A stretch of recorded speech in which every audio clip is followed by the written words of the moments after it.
When I was younger, I used to believe that being right was the most important thing in a conversation. If someone said something inaccurate, I corrected them. If I disagreed, I made sure they knew. If I had a stronger argument, I used it. And sometimes, I won. But something strange kept happening. Even when I won the argument, I felt like I lost something else. The room would get quiet. The other person would pull back slightly. There would be this invisible distance that hadn't been there before, and for years I didn't understand that distance. It wasn't about logic, it was about pride. One of the most uncomfortable realizations in adulthood is this: most people are not driven by reason, they are driven by emotion, and that includes me. We like to believe we're rational. We like to believe we change our minds when presented with facts. But think about it honestly. When was the last time someone proved you wrong and you immediately said, "You're absolutely right. Thank you for correcting me"? It almost never happens, because the moment we feel attacked, we stop listening. That's something Dale Carnegie understood deeply, not as theory, but as human reality. He didn't write about manipulation, he wrote about dignity. There's a story he often referenced about Abraham Lincoln. Early in his life, Lincoln had a sharp tongue. He would write letters mocking political opponents, criticizing them openly, until one of those letters nearly cost him his life. A duel was arranged. Guns were involved. Pride was involved. Reputation was involved. It forced him to see something uncomfortable. Public humiliation hardens people. It doesn't change them. Later in his presidency, during the Civil War, one of the most divided periods in American history, Lincoln became known for something radically different. He avoided direct personal attacks. When generals failed, he often withheld angry letters he wrote in frustration. He would draft them and then put them away. He understood something powerful. If you want to move people, you cannot start by wounding their ego. That realization changed how I saw conversations, because most of us think persuasion is about strength. It isn't. It's about safety.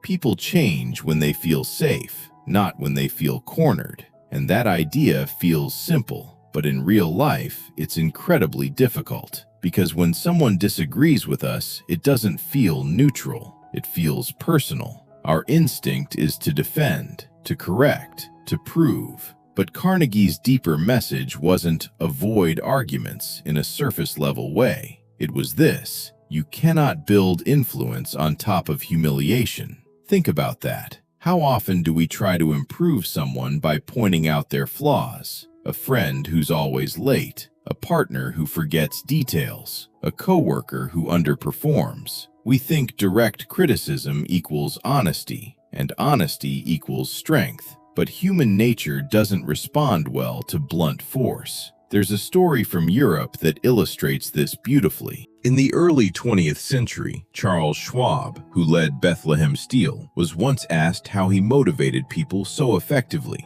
He said something that feels almost too simple. "I consider my ability to arouse enthusiasm among my people the greatest asset I possess." He rarely criticized directly. Instead, he praised first, sincerely, and corrected gently. At one steel plant, he found workers not wearing safety helmets. He could have reprimanded them. Instead, he asked if the helmets were uncomfortable. He showed concern, not authority. The result? They wore the helmets. No confrontation, no ego clash, just dignity preserved. That approach feels almost counterintuitive in a world that glorifies dominance. But real influence isn't loud, it's relational. There's another story from British history that always stayed with me. Benjamin Disraeli, Prime Minister of the United Kingdom, was known for his ability to win over opponents. Queen Victoria once remarked that he made her feel intelligent, not because he flattered her cheaply, but because he listened, truly listened. He asked questions. He valued her perspective. He gave space for her voice.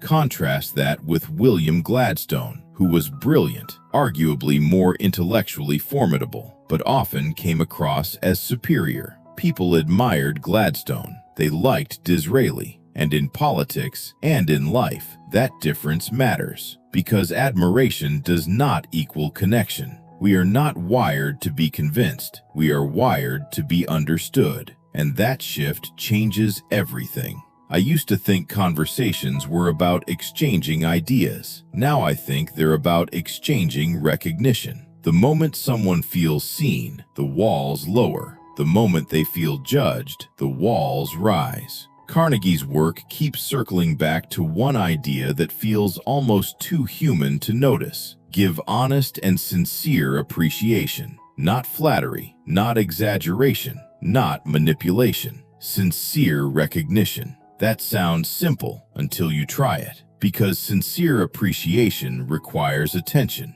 You have to notice something real. You have to slow down enough to see value in someone. In modern life, we are often too distracted to see each other. We scroll, we skim, we react, but we rarely pause long enough to acknowledge. There was a moment in my own life when this lesson hit me hard. I was working with someone who consistently made small mistakes. Nothing catastrophic, but enough to frustrate me. One day, instead of pointing out what was wrong, I asked myself a different question. What does this person actually do well? It took effort to find it, because I had trained my mind to see flaws. But once I found it, I said it out loud, and something changed. Not overnight, not dramatically, but subtly. The tension reduced, the defensiveness softened, the performance improved. Not because I corrected harder, because I connected first. That's what How to Win Friends and Influence People really gets at. Not tactics, temperature. Lower the emotional temperature, and people open up. Raise it, and they close down. It's uncomfortable to admit this, but many of us don't actually want harmony. We want superiority. We want to be right. We want to be seen as competent. But superiority creates isolation, and isolation creates resistance. Another European example comes from Johann Wolfgang von Goethe. Goethe once said that if you treat a man as he is, he will remain as he is. But if you treat him as he could be, he will become what he should be. That's not poetic exaggeration. It's psychological truth. When you reflect someone's potential back to them, you invite growth. When you reflect only their shortcomings, you reinforce defensiveness. Carnegie emphasized remembering names. It sounds trivial, but it isn't. A person's name is tied to identity. To hear it used respectfully signals acknowledgement. In a crowded world, acknowledgement is rare, and rare things feel valuable. The deeper I sit with these principles, the more I realize they're not about social success. They're about emotional maturity. Because it takes maturity to let someone else speak fully, resist interrupting, avoid correcting every minor detail, ask instead of accuse. These aren't weaknesses, they're strength under control. There's also a subtle courage in admitting when you're wrong. Carnegie wrote about that too, not as humiliation, but as strategy. If you're wrong, admit it quickly and emphatically. That advice once sounded extreme to me. Why emphatically? Because it disarms. When you acknowledge your mistake openly, you remove the other person's need to attack. It shifts the energy instantly. I've tried it, and it works. But more importantly, it feels clean. There's something freeing about not defending your ego at all costs. Most conflicts escalate because both sides are protecting identity. If one side lowers their guard, the entire dynamic changes. We don't often talk about this in modern discourse, especially online. Online environments reward outrage and certainty. But in real human interaction, humility wins more often than dominance. The core insight behind Carnegie's work is this: people want to feel important, not powerful. Important. There's a difference. Power is control over others. Importance is recognition from others. When someone feels important in your presence, not superior, not flattered, but valued, they associate you with that feeling, and they return to it. That's influence, not coercion, not pressure, not manipulation, just emotional memory. There's a quiet elegance to that. It doesn't require brilliance, it requires awareness. And maybe that's why these principles have lasted decades. Human nature hasn't changed much. We still crave appreciation. We still resist criticism. We still protect pride. But here's the part that feels most honest to me. None of this is easy. When someone insults you, it's hard to respond gently. When someone misunderstands you, it's hard not to correct sharply. When someone makes a mistake that costs you time or money, it's hard to prioritize their dignity. But maturity isn't measured in calm situations. It's measured in triggered ones. And that's where these ideas become more than theory. They become practice. You start noticing moments where you could escalate, moments where you could humiliate, moments where you could dominate, and instead, you pause. Not because you're weak, because you understand something deeper. People remember how you made them feel far longer than what you proved to them. If you strip away the business language, the leadership framing, the networking advice, what remains is this: respect is relational capital, and it compounds. If someone leaves your presence feeling diminished, they won't return willingly. If they leave feeling valued, they will. And over time, that changes the quality of your relationships entirely. I sometimes wonder how different our personal lives would look if we applied these principles not at work, but at home. How many arguments between partners are simply ego collisions? How many parent-child conflicts escalate because correction came before connection? How many friendships quietly drift because appreciation was never voiced? We tend to reserve politeness for strangers and rawness for those closest to us. Maybe it should be reversed, not artificial politeness, but mindful dignity, because the people closest to us feel our tone most deeply. And perhaps that's the quiet genius behind Carnegie's enduring influence. He wasn't teaching tricks. He was reminding us that human beings are fragile around their self-image. Treat that fragility carelessly, and you create distance. Treat it gently, and you create loyalty. And loyalty is not built in a day. It's built in moments. Moments where you chose patience. Moments where you chose curiosity. Moments where you chose appreciation over criticism. When I look back at relationships that lasted, the ones built on trust, they all share something in common. I felt safe. Not safe from disagreement, safe from humiliation.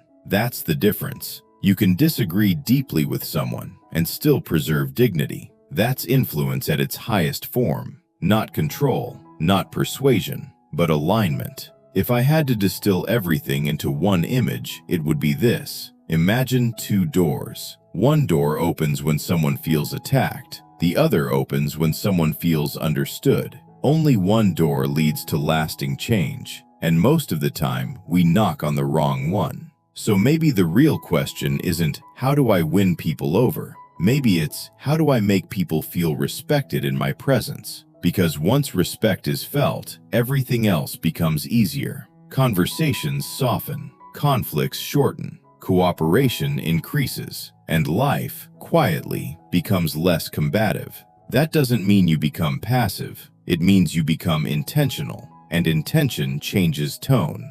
In the end, what Carnegie offered wasn't a formula. It was a mirror that asks, are you trying to win, or are you trying to understand? Are you trying to impress, or are you trying to connect? Because those two paths lead to very different lives. And maybe that's the quiet power behind it all. Influence isn't about changing people. It's about honoring them enough that they choose to change themselves. And that shift from force to respect might be the most underrated strength in modern life. If there's one image I want you to carry with you, it's this. The next time you feel the urge to correct, pause. The next time you feel the urge to prove, soften. The next time you feel the urge to criticize, look for something to appreciate first. Not because it's strategic, because it's human. And in a world that feels increasingly sharp, being the calm presence in the room might be the most powerful position of all. That's not weakness, that's mastery. And maybe, just maybe, that's what winning people truly means.